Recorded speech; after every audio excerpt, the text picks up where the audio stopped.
What is the most corrupt thing you've ever experienced? M's guy, in the days before the internet. I got fired by a private ambulance company for using the wrong pen to fill out Medicaid forms after a run.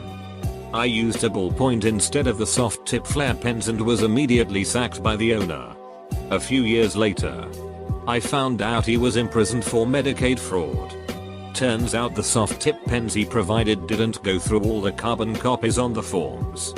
And he was changing the bottom sheet to show more miles and services for each ambulance run, before sending them to the state. The day I used the ballpoint was for a very long ride. And cost him a lot of fraudulent money. That's why he was so infuriated. I won't go into details. But I work for a municipality as a fairly low-level employee. I've been offered bribes on a number of occasions to let things slide here and there. All very tempting, but I like my job too much to risk it for $20 or so. Long story short, the biggest bribe I have been offered is $1,000. I reported it to my supervisor and his response was, "Duck dude, why didn't you take it?" I sure as hell would have. But we filed an official report. Didn't go anywhere as I didn't know the name of the people. Makes me wonder what else is going on that I don't know about. When I was getting food at food banks, the employees and volunteers would take the best quality, tastiest food for themselves or their friends. Realizing that I was the only one who wasn't stealing from the company. Used to work in the department. And over time I noticed that things were going missing. Replace a bunch of monitors in a lab. Then a few weeks later notice all the old ones are back. What happened to the ones I just delivered? We don't have nearly as many of something in stock as it says on our shipping receipt. And why are we always out of service kits for the copy machines? Yeah. All of that was going on eBay or Craigslist or somewhere else. Didn't realize it for years. Maybe I'm just really oblivious. But the whole department was in on this. My wife and I bought a house. The landlord wanted access to the apartment we were living in the meantime so he could renovate it and sell it at an exorbitant price. We told him multiple times that we were going to keep and maintain the apartment to the end of our lease, only had 23 days left. And that we were going to clean it. etc. Like normal. He didn't like that. So he performed an illegal lockout. Then charged us a $750 cleaning fee saying we left it a mess. The entire $1,900 rent for the last month and attempted to keep our $1,900 security deposit. What he didn't know is I'm not one of these uninformed foreigners he's used to threatening. I live in Nick in Bensonhurst, which has a heavy Russian, Pole, Italian and Chinese immigrant population. I know the law damn well. So I went to the apartment and recorded him in the act of locking me out. I'm big black dude, so I was showing restraint by not manhandling him since I'd immediately be found at fault. Then I gathered every ounce of proof I could. Built a case and sued his ass. We also hit him with 311 hazard reports and he got charged a shit ton for repairs. Lead, it was one spot in the closet. But he was still charged. After about 2 months of back and forth, he acquiesced and settled out of court, giving us back the full last month and full security without charging us the cleaning fee. Know the law, people. Don't let anyone try to pull one over on you. Had a friend who taught at a ritzy private school. Parents there pretty much bought grades. Raffle for a jet ski at a local carnival sponsoring the local volunteer fire adept. When they called the winner of the jet ski, I was standing right behind the guy who drew the ticket. When the ticket was drawn, he called a completely different name than was on the ticket. Winner was a close friend of the fire chief. Not sure how much I've experienced this, but gerrymandering is the most blatantly corrupt thing I can think of. It's not under the table. It's in plain daylight. And somehow they get away with it unquestioned. I guess I'm lucky, because this wasn't that bad. My friend and I were traveling from one shitty former Soviet republic to another by train. We noticed that a more direct route would save us money, but involved travel through a third country for which we had no visas. It's only trouble if we get caught. We decided. We got caught checking tickets and passports. The kid in the sheety polyester uniform and crooked hat spotted the missing visas immediately. He said problem. Big problem, and took our passports away. Time passed. After a while, the kid returned with his boss, an older version of himself in the same uniform, but nearly passed out drunk and smeared with grease. He slumped against the door, his eyes alternately swiveling and closing, as Nabadajavasadakistan rattled by the train windows. I think I tried to make my case that we had made an honest mistake. Finally, my traveling companion opened her wallet and pulled out the entire sheaf of soft currency she'd forgotten to convert, and literally slammed the wad into Lieutenant Borovica's gut. He ducked off.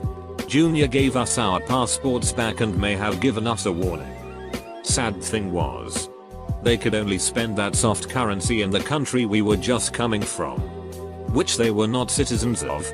I hope they found a way to have a good time with it. I attended a very small, very religious middle school for about 9 years, and was ruthlessly bullied for the final 3. I was singled out by one girl who would constantly insult my hair, skin color, family, and anything I made the mistake of admitting I enjoyed. She even went as far as saying that the only way my mother was able to afford to send me to school was by being a whore. I was 12 at the time. I didn't even know what a whore was.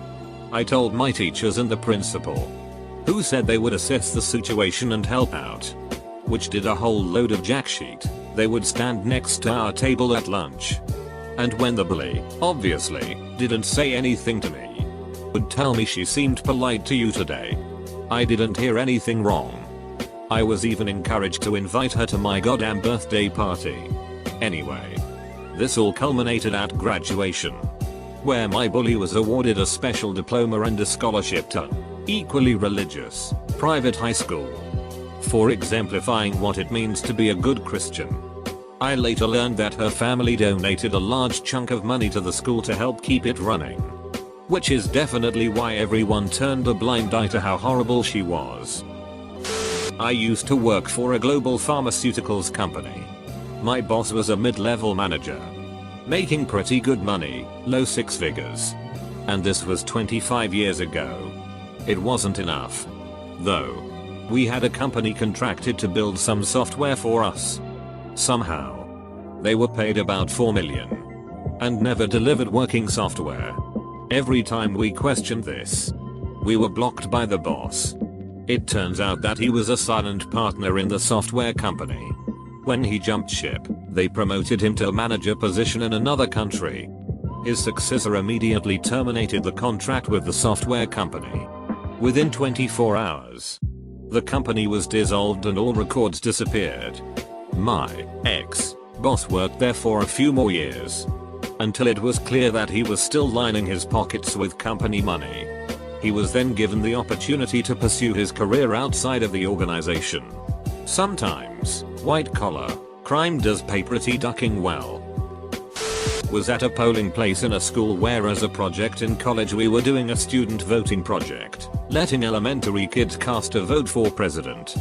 At this school the kids were voting at booths near where the actual voters were voting. It was pretty dead at the time I was there until this one woman comes in with a stack of voter registration cards. She hugged the poll workers and they laughed it up. She then voted for at least 6 people who were not present to cast their own vote. She signed their name on the registrar and everything. Went back and forth from the registrar to the booth each time to cast a new ballot under someone else's name. As this was playing out I walked over to the election judge and in a nice way asked WTF. He told me, oh, it's okay. We know her and most of those are her family members. I went outside, dialed 411 on my cell phone. Smartphones were not a thing then, and got a hold of the county elections department and they said they'd look into it. About 10 minutes later the election judge got a call on his flip phone and said exactly what he said to me and then hung up. Nothing ever came of it. And the more people I told, the more people kept replying, well, if she knew the people then it's okay. I worked at a small photography bar scenes when I was 18. The owner and her sister were shady with everything. We didn't have real tickets, just random pre-printed papers that we filled manually. Neither me or the other girl working there had a contract. It was the first years of the economical crisis in Spain. So most people stuck with whatever job you could get. Anyway, I was going through old company emails in a really slow day to entertain myself. I started to see weird emails from an attorney about a lost trial. I went through the mails until I found the first one and read them chronologically. Seems like the owner had been using that email for personal sheet back in time. And she ducking tried to fake a robbery in her house. They set it up as if someone had broke into the house via the garage. And they were found guilty of faking it as the door was forced from the inside. So corrupt and dumb, I would say. My rapist was considered to have a strong testimony because he took a polygraph test. He was also allowed to go to vacation in Hawaii before being brought in. Thanks, Ohio. I was working for the government and lots of people would take half days off and still get paid for the whole day. My boss would often come dressed in his golf outfit only to disappear after lunch. One day we had a small emergency and the big boss realized that I was the only one there and I couldn't do anything because I didn't have access to the computers. Smaller boss had to come back, still wearing his golf attire, to help. Of course nothing happened to him. Still in the government. The boss retired early and then got hired as a consultant for a private firm that he had coincidentally given contracts through the years. So he came back working for the same place but now getting paid in double. Had a restaurant I own broken into. The cops told me that because I didn't have a security alarm permit, they wouldn't be even coming. I went on the city website to find that the security alarm permit is just you enter your store address and phone number and you pay $150 a year. A construction company I worked for, buy a ton of extra material. Bill the customer all of it, showing the receipts. Return the massive amount of extra. Cover it up with fraudulent bookkeeping. Every job. Every time. As for personally witnessed, it's fairly tame I suppose. I worked for a company that built machine parts and certain parts were plastic but they could be upgraded to their urethane equivalents for a pretty substantial upcharge. We always made these parts with plastic regardless of what the customers ordered. Bought insulin in America. Police officers blocking my way until I gave them money. In Egypt. It was 10 years ago. I was the last one of our group coming back from some viewing platform at the Pyramid of Saqqara and they just blocked the stairs and extended their hands in front of me. I had to bribe them to be able to descend the stairs and go back to the group. When you think these people are there to protect the tourists, it's kinda baffling. At least they were cheap, a few euros each. I watched an underqualified person who was ABD, completed a PhD but had not defended it, with 0 publications and no postdoc get a tenure track job at a major Canadian university. They were a gay ethnic minority from a good Ivy League PhD program so the hiring committee rejected at least 80 more qualified applicants. I was a grad student observer on the committee but to this day I think it was so corrupt. When I was a senior in high school, we had a senior party after graduation and our parent group had raised tens of thousands of dollars for a raffle at the end of the party. The person in charge of the raffle had a son in my grade. Their foreign exchange student won a brand new MacBook Pro and her son won the grand prize of $1,500 cash. I walked out with a $5 gift card to an ice cream shop that had gone under a few weeks prior. Duck that sheet. I was pulled over, arrested, and charged with a DWI by a cop I declined to date about a month earlier. Plot twist, I was sober. I represented myself in court and, surprise, the charges were dropped. It was when I worked for a temp agency. It was not one big issue, but many little problems that worked on each other. They required a urine test, handled in-house, for all employees. They would ask if the prospective employee could pass a drug test. If they said no or were uncertain, the temp agency would then bypass the test and mark off as if they had passed. After being hired, the temp agency was outright abusive. If you didn't show up to be sent home, it would be considered a no-call no-show. The waiting area was outside. Lots of fun in winter. If you called in sick or left work due to being sick, the temp agency would remove your name from the list for 2-3 weeks. This included if you had a doctor's note. The agency and the company that hired the agency would hire temps to full-time after a 90-day trial period if they worked enough hours. However, the temp agency would remove people from the list for prolonged periods of time, so this limit was never met and you'd have to start over. The agency was also responsible for training the employees. This training consisted of them walking around with a contract telling people to hurry up and sign this. When trying to read what I was signing, I was threatened with being sent home and thus taken off the list. For a few months, the bathrooms were padlocked shut. You had to go to the office and check out the key to use it. Only one person was allowed in the bathroom at a time. The bathrooms were designed to handle about 4 people each at a time. If you injured yourself at work, your name would be taken off the list, but as before, you still had to show up. One lady threw out her bag. They didn't report it and said she either had to work or be fired. They put her name on the list, effectively forcing an injured person to work. When she complained about not being able to lift anything, they had her stand outside holding a sign that said "Now hiring."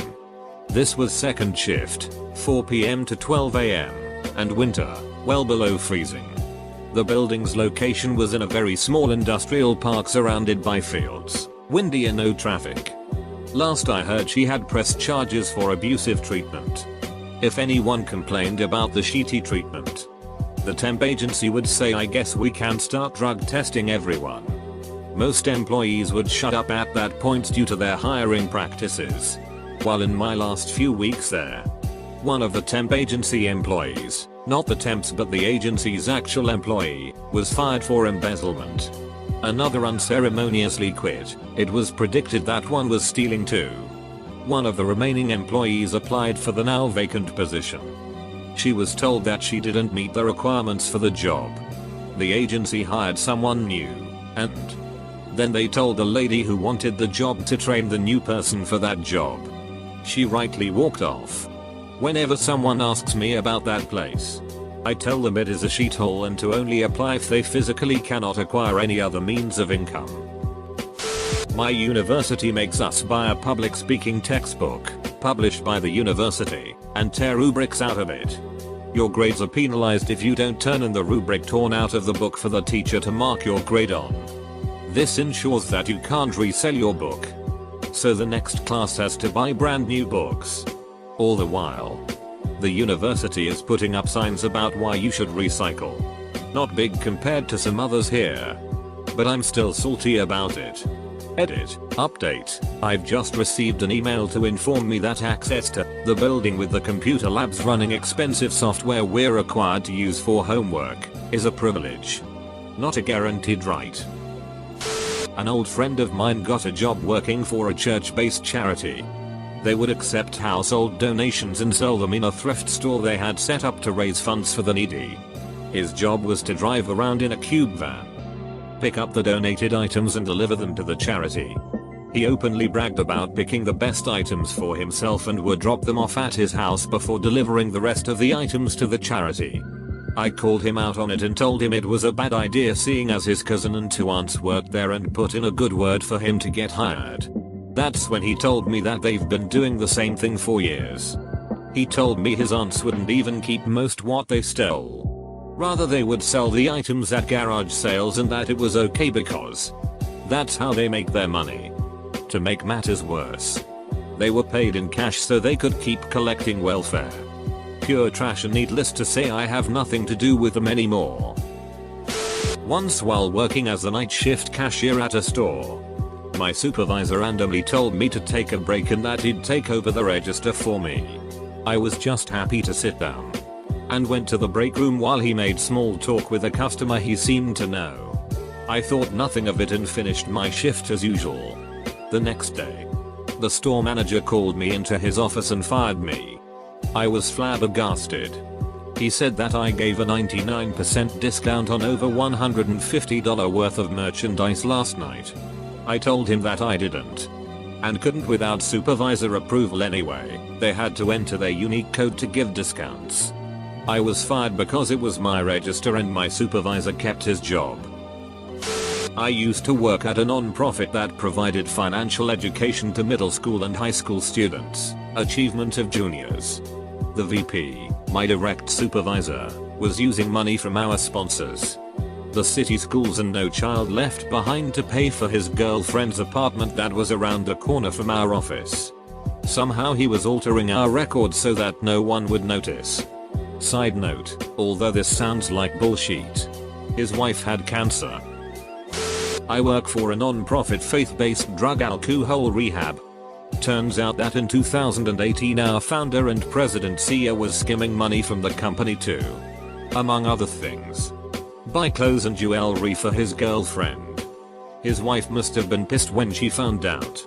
He had also ostensibly been clean for the better part of 30 years but was also getting high. And he's an ordained minister with his own church.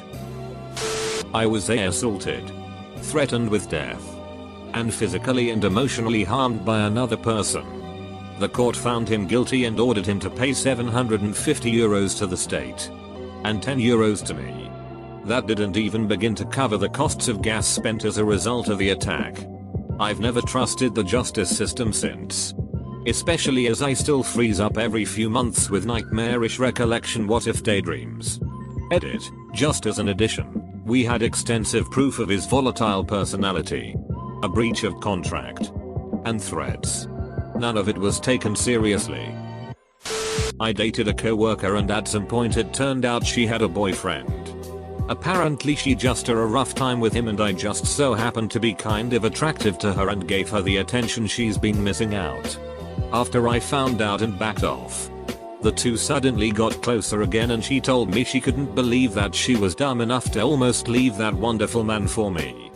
To which I replied something along the lines of, and I can't believe I was dumb enough to ignore the red flags. We never exchanged a single word after that.